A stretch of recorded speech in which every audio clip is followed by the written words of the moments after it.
Ito na tayo sa Calanipaw, Samar, Barangay Calanipaw, mga ka-explore, no? Ito muna tayo dito. Bali yung biyahe natin 2 days na. So oras kasi itong biyahe na to. Yung preno na naman natin may problema. Mutok naman yung rubber. Yung pangarga natin, no? Yung tangki, scaffolding lang, gaan ang karga natin. So ang oras ngayon alas 4 na, mag-alas 5 na. Dalawang araw wala tayong upload.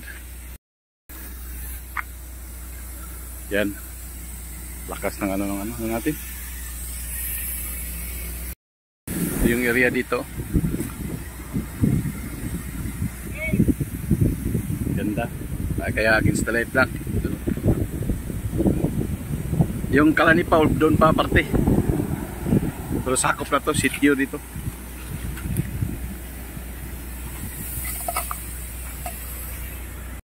So siya nga pala, hindi na tayo nakapag-update no sa Matnog. Gawa ng didiretso yung biyahe natin kagabi. Kahapon hanggang madaling araw, no. Pagod ako. Wala na sa ko yung video-video.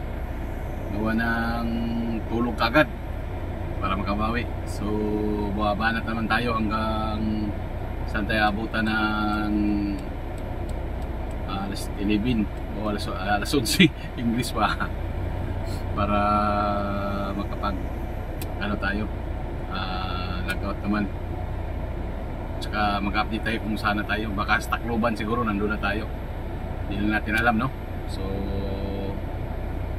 babanat na naman tayo para bukas sakay na tayo ng Niluan to Lipata. So yung update ko pala sa parting Matnog, umuulan-ulan kasi doon kahapon sa parting yung sinabi ko na walang ulan sa Daraga, sa sentro pala yun. Bumaha pa doon. Tapos sa Matnog wala nang ulan. So ngayon init na. Tsaka sa pila naman ngayon ubos na yung truck. Sa dalawang barko na magbiyahe doon, tapos yung Santa Clara pa, Tinigro, uubos na yun mamaya.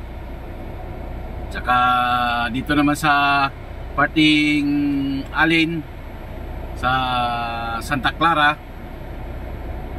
ano ba yung pangalan dyan banda sa Santa Clara Port, maraming pila, pero pakunti na lang din kasi maraming barko yung Santa Clara eh.